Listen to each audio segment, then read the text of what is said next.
now we are live, and we will see audience joining us. Hello, Linda Tether. So good to see you joining us from snowy Calgary.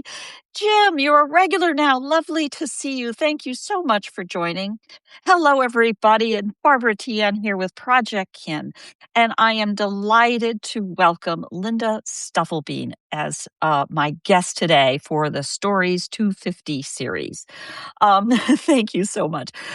Linda, many of you will already recognize as one of those great names in genealogy blogging. She's been blogging for years in her blog, Empty Branches on the Tree. Always asking the questions about where her people were, but also with adding some extraordinary tips and suggestions and pointers, and generously sharing the work of others in her Friday Finds series. I believe that's right. And discovered you, Linda, as you wandered into the strange world of Substack that we're in, and made some wonderful, very generous contributions as you've gotten to know the world and done it on your own terms as you come through. We'll talk a little bit more about that in a minute. But first, tell me a little bit about your Stories250 approach and what got you into all of this. Well, I had been interested in family history since I was a teenager. I started researching in 1979, so long before the internet was around. And for today's story about loyalist John Adams, that was actually one of the first lines I researched because my mother's maiden name was Adams. My grandparents lived in Massachusetts. And I really thought that with family lore saying that we were descended from not directly from the President Adams, but from Henry Adams of Braintree, Massachusetts, who was their ancestor. The family lore was that was our line. Somehow we fit in there.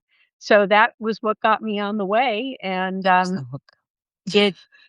was. It's always a hook. But the strange thing was, I was very lucky that my maternal grandmother actually knew my paternal great-great-grandparents because my grandparents grew up together in Calais, Maine, where they were born. Wow.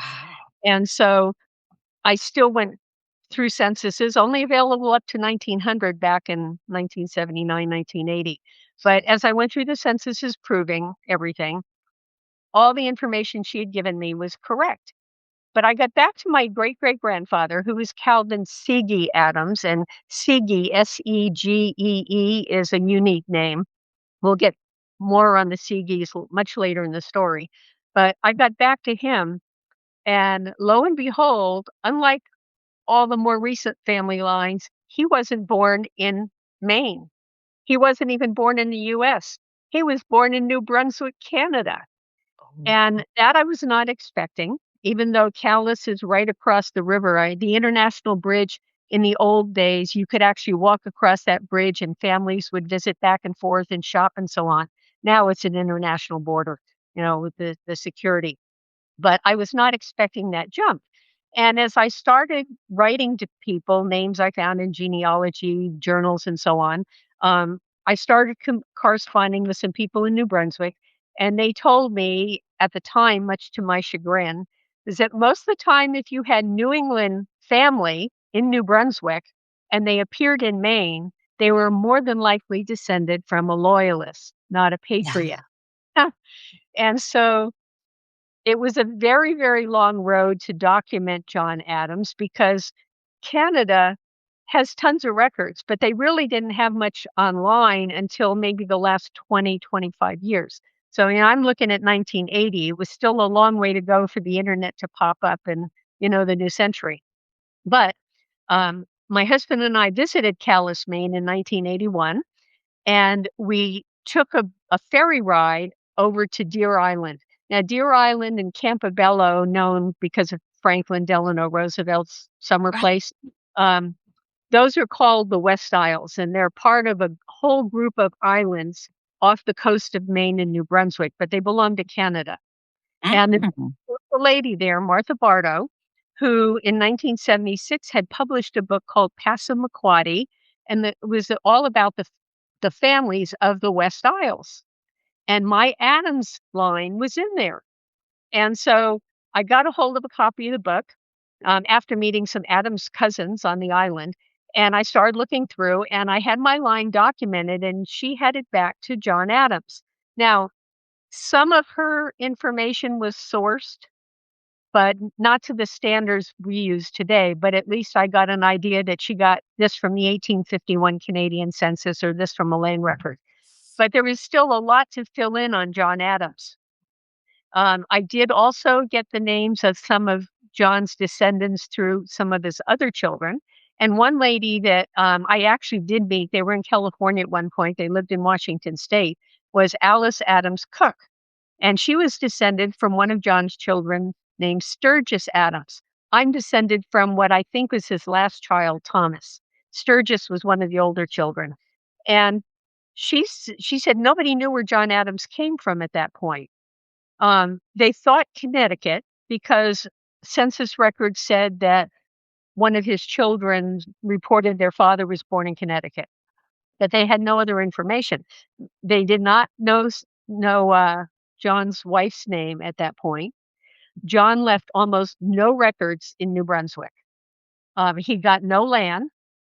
And in fact, the only place I found him documented is in an 1818 land deed that stated that two other men were buying and selling a piece of property on this small island, and it was bordered by land occupied by John Adams, implying that he was squatting on the land. And to this day, I've never found a land record of him buying or selling a piece of land, even though the family lived on that island for at least 2 generations. So there was this great big void between, okay, John's a loyalist. What did he do in the war? What kind of service did he have? Or was he just one of those people that had Tory sympathies and upped and left when the war was over? We didn't know. So I started looking around in Connecticut genealogical books, and I came across Donna Lyons Jacobus's book, The Families of Old Fairfield County, Connecticut. Start thumbing through it, and there's an Adams line in there. Okay. Then I dug a little bit more, and he did a fabulous job when he worked on this in the early part of the 20th century, but even he didn't have access or time to go through all the records. And he had some notes at the end of the Adams section that had a marriage record for John Adams in August 1865 to Sarah Coley. Now, the Coley family was also Fairfield County. Now, Alice Adams Cook had told me her Sturgis Adams and a Sturgis Adams Jr. were named for a grandmother. Well, when I looked through the Adams information, there was nothing there about a Sturgis and an Adams tie, but Sarah Coley's grandmother was Lucy Sturgis. And that kind of put the link in there. So we now had a name for her. And besides her birth record in Connecticut, those are the only 2 places in history that her name appears that we found. Wow. So we had John Adams married Sarah Coley, 1765. He was unplaced in the Adams clan that was in Fairfield County, and there were quite a few of them. However, I suspected for many, many years, unproven, that he belonged to David Adams and his first wife, Susanna Lockwood, for a couple of reasons. First of all, that first family of David Adams was not well documented. In fact, the only child they claimed that they had in 10 years was David Adams Jr. Okay. Then he married a second time to Sarah Squire about 10 years later, and Susanna had died. But Jacobus had included some comments regarding the Revolutionary War in his book. And David Adams Jr., the documented son of David and Susanna, plus Silliman Adams, who was a half-brother by his second wife, plus a man named Lockwood, plus a man named Coley, in May 1778 were all accused of having Tory sympathies and engaging in rebel activity, from our point of view, patriot point of view, rebel activities. They were sticking up for the king. That seemed like a perfect place. I mean, there's a whole little fan club. We have David Jr., who I thought was John's brother. We have Silliman Adams, who would have been his half-brother. We had Coley, who was in his wife's family. And we had a Lockwood, who was in his mother's family. All in this problem. Now, John wasn't mentioned there. Now, this was May 1778. And if they were all busy stirring up trouble, Then War was fully on. Yeah. and John. I mean, we were 2 years into the war. Well, we know Sturgis was born in Connecticut. Later on, records came out that John Adams served in the Queen's Rangers. Now, by May of 1778, he was already in the New York, New Jersey area. They were organized in Staten Island. They were active in the New York metro area, Westchester County, and even Fairfield County, Connecticut. And I'm sure that didn't go over too well with some of his family members and friends who did not have Tory sympathies. Here was their family member engaged in activities against Yeah. their own friends and family on their own home turf. Yeah. And so he appeared there. It also said that he was with the Loyal American Regiment, which was kind of tied into the Queen's Rangers. Um, they were apparently in the Battle of Monmouth Courthouse near the Philadelphia area.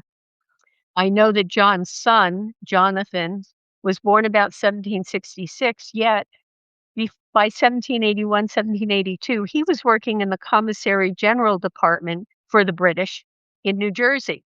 That was in Bergen County. And if anyone knows anything about New Jersey, Bergen is one of the northernmost counties. So not very far from the New York, Fairfield, Connecticut area. And in 1783, they got on the Fall Fleet. And they headed up to what was still called Nova Scotia. And, in school, you learn about both sides of the war.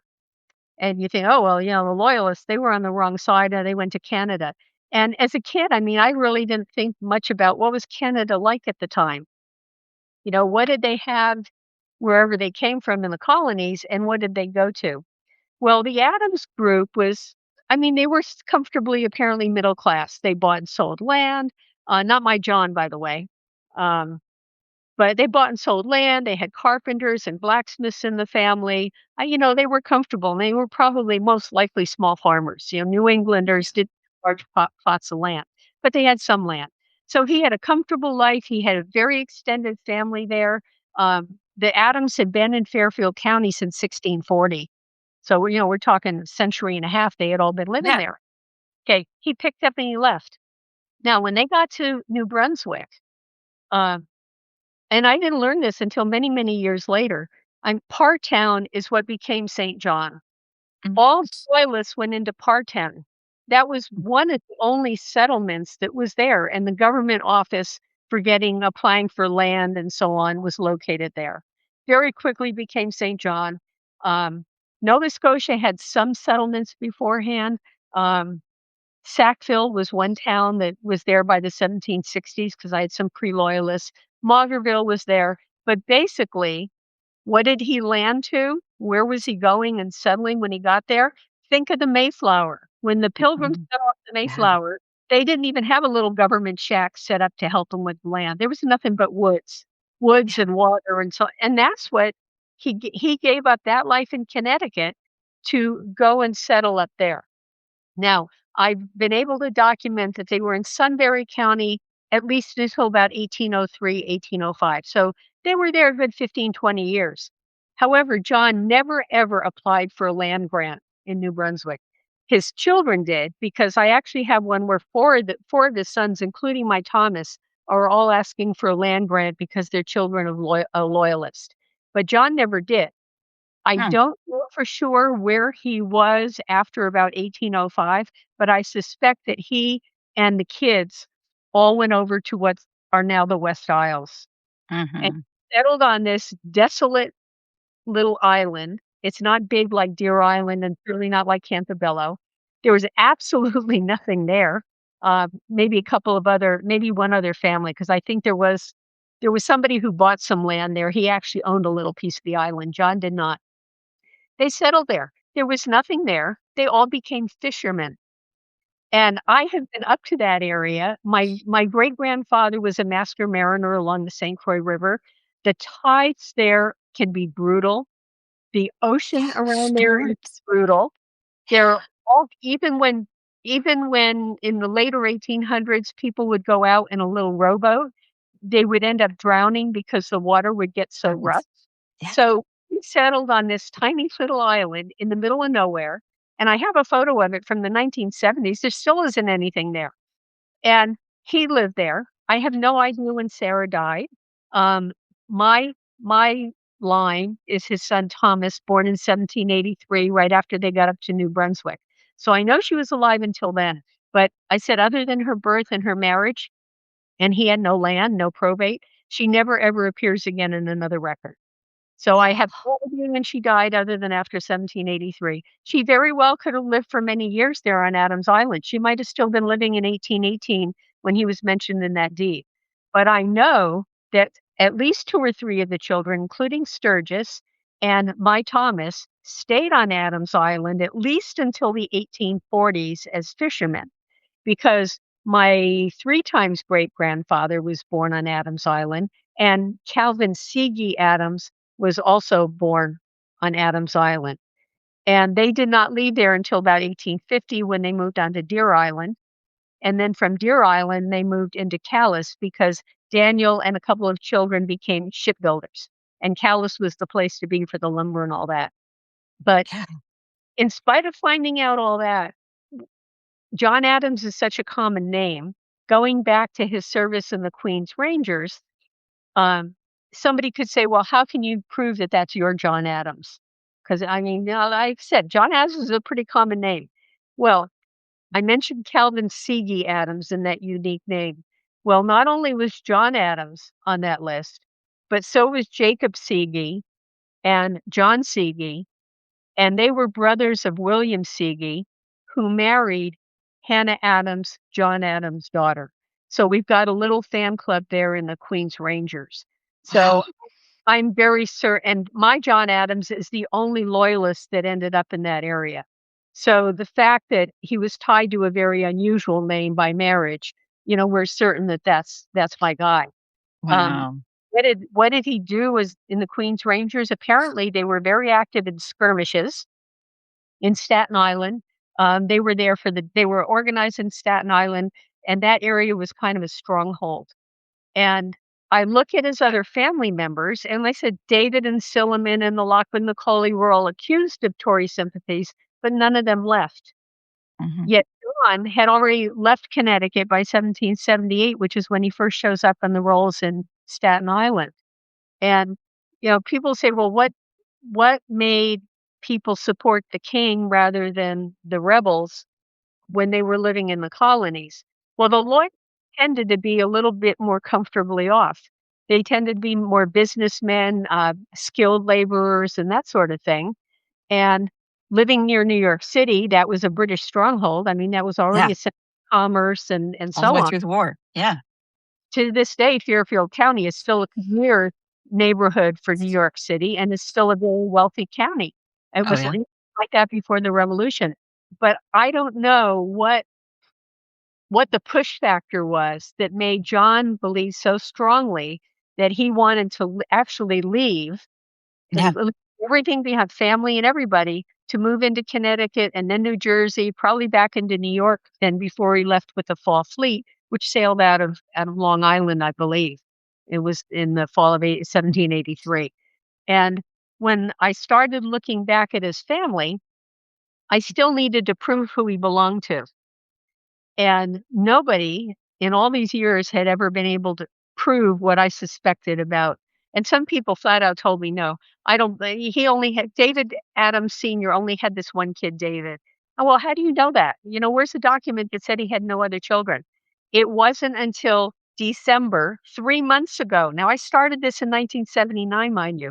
3 months ago, because of Family Search's full text search, I pumped in his name. Now, I had looked at Fairfield County deeds many times in the past, and there's only one John Adams that's entered in there, and he was selling some land, and it was before my guy was even born, about 1740. His birth is not recorded in Fairfield County.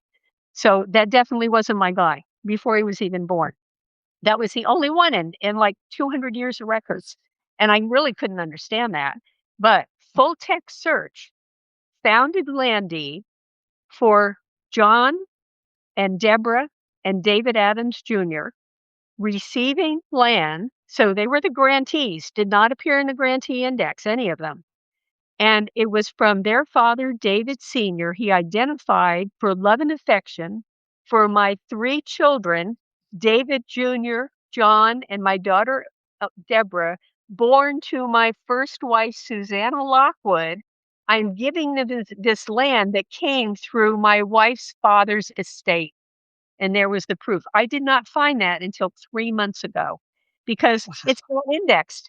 And I started looking for some other, this is a little tangent, but I started looking through the Fairfield County deeds for some other people. The clerks in Fairfield County, they ended somebody in the index if they felt like it. There were all kinds of names that were missing. And I know that because I came up with full text search.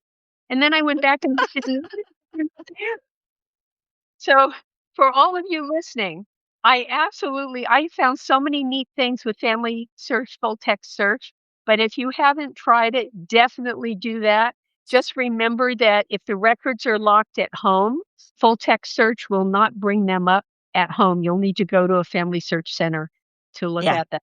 But And apparently it's worth it. oh, yeah. But look, we're talking starting in 1979 all the way until 2025. And even all these years that we've had all these computerized capabilities, records online, that kind of thing, never came up until this past December. And now I have my proof. Wow. And, You know, and go on. I was going to say one more thing. I have to think that his family was very unhappy with him for leaving. Even though he had a couple children born after he left, he did not name any and mostly, so he only had one daughter. He had at least 6 boys, maybe 8. He did not name any of them for his father. He didn't name any for his mother either, but he only had one daughter, Hannah, and Hannah was the sister closest in age to his wife. And so I think she got her way on naming, and he had no more daughters. But he didn't name any son for his father. And when you look through the family, I've since taken those lines now that I had proof that his parents were David and Susanna. I've taken all those lines down into the future. And only one, Silliman, who was one of the people accused of Tory activity, he's the only one that put the name John with any of his children, even though they mostly had pretty big families and lots of sons. So Wow. I don't think that anybody was in the family was very happy that he was actually leaving. Wow. And Oh, I love that way of analyzing it to figure out what those, how did they feel about it? Because, yeah. yeah, I, in doing research also for my own Stories 250 story, I dug into a very devout Quaker line who Mhm. had gone out to Nantucket, which I'm sure you know all about, right? Our coffins, yours and Our mine. coffins. Well, exactly. And it was in studying our coffins and I've been following the path of William. I forget what his parents' name was, but the William line, who was a grandson of Tristram and Diana Stevens.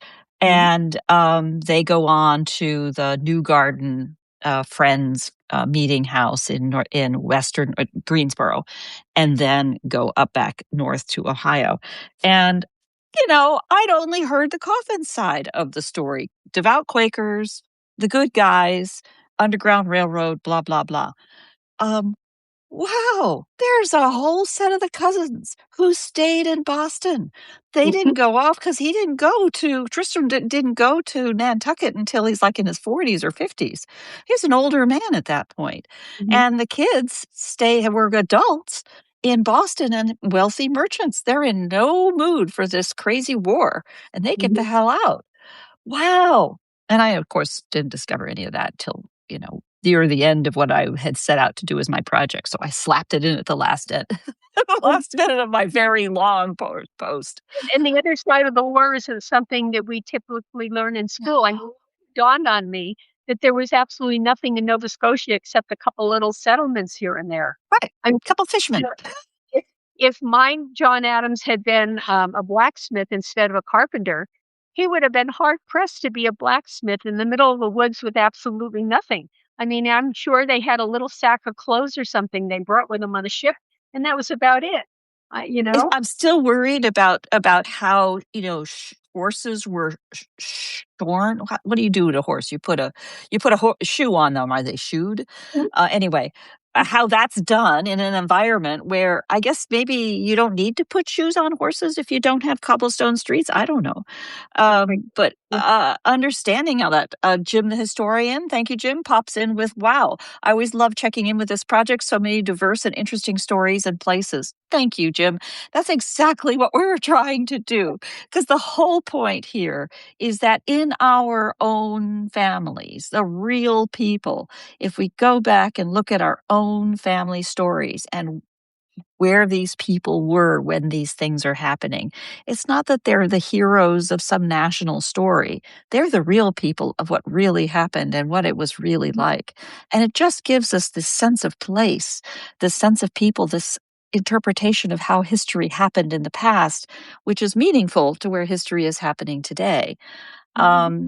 This is just such a perfect illustration. I can't thank you enough for taking the time to take us through. The post is wonderful. The post tells us the facts. But this kind of articulation of the journey makes us feel like genealogy CSI. I don't know. Well, that's about what it takes. And It's and you can't just quit either. I mean, yes, the world changed a lot when things went online, but in the old days, they used to always say, "Be sure that you keep a research log so that you don't yes. go back and check the same sources that you'd already been to. You either found it or it wasn't there, so don't waste your time going back. Look at what we would miss today if we still followed that rule." Now you keep the research log to know that's a place that maybe did or didn't have records, but it's a place you definitely want to return to see if Right. anything new has been found and added to the collection. Well, and I am such a newbie at this. My tech skills, my research skills, I got all that, but it's the discipline of real genealogists who understand. Excuse the tail. Right. Understand that process, that I have found I've learned so much from all of you. And I have to say, I had, just aha moments from Roots Tech going through that, in discovering I had set up this real complete unknown of a very near generational unknown. My great grandparents or grandmother had come from Switzerland as a widow with her children, her six surviving children, and her mother. Where did she land? Where did she go? Why did she come? All those kinds of questions. Okay, that should be easy. 1853, how hard can it be? Well, it's been a bit of a challenge through a lot of things, not the least of which is, names and the different variations of names, both first name and last name, and then you have all the combinations. Um, but huge breakthrough through Roots Tech that made me realize, she was born in Germany. Her mother was born in Germany at Black Forest. Where why am I thinking Swiss? Forget all of that. Mhm. Stop. Why would she come? Well, it turns out that uh, her mother's father, her grandfather, born also in Germany, also in the same small town, had come to America in 1839. So she's following a trail, Mhm. had a path. And now, now peeling back the details to understand where all that came from. There's just so much we know. Remembering them, 214, hello, welcome, asks, I want to know what you mean by the coffin story. Well, it's funny. Coffin is one of those words that you, at least among American genealogists, sometimes you sort of knock on the wall if the word Quaker is mentioned, because it was a prominent family originally spelled with a Y in England that migrated to the Americas before well before the revolution in the 17th century, 1650s, I think it was. Right. Um, and then found their way to be part of the proprietors at Nantucket Island. And it was actually a descendant of the original family that then became Quakers and brought a lot of them. And then everybody had a lot of kids because they were wealthy. Let's just spell that out. So that's why. And I remember as a kid hearing the name Coffin saying, ha ha ha, how awkward would that be?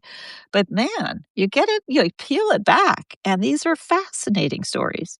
Well, you know where they got the surname Coffin from, I'm sure. It's an Uh, occupation. It's an occupation.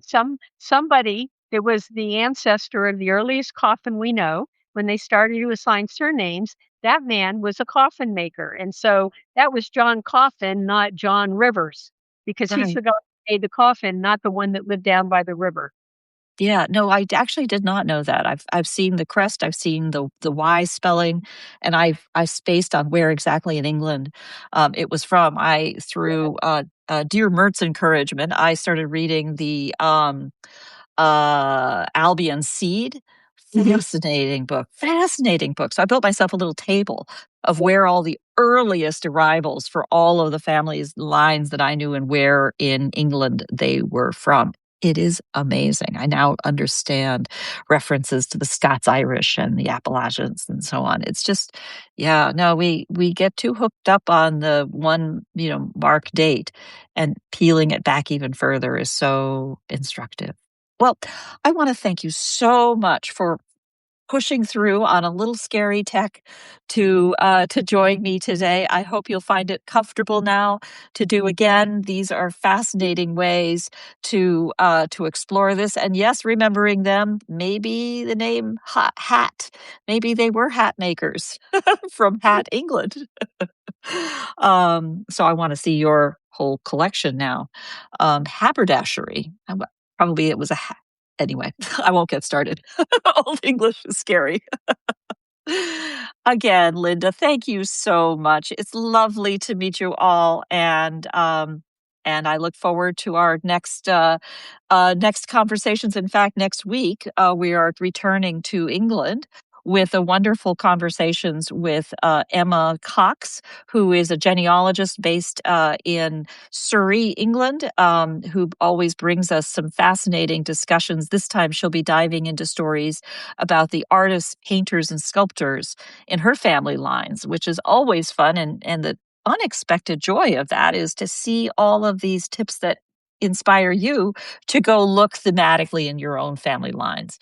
That's always good fun. So till then, thank you. Thanks, everybody. Thank you for I'll having me. I'll have the update to the notes out within about an hour, hour and a half, because I try to run and grab all the notes from the posts and things that you had talked about. And I also want to give myself a plug, if you don't mind, to the post that I just did about our Stories 250 series will button up in July. And I have put in a deadline of June 30th for any other stories you want to submit to the series. All of our speaking slots are filled, but I'm very happy to share your posts about your ancestors and include you in the magazine, the commemorative magazine we're going to do about this. Thank you all so much. Bye bye now.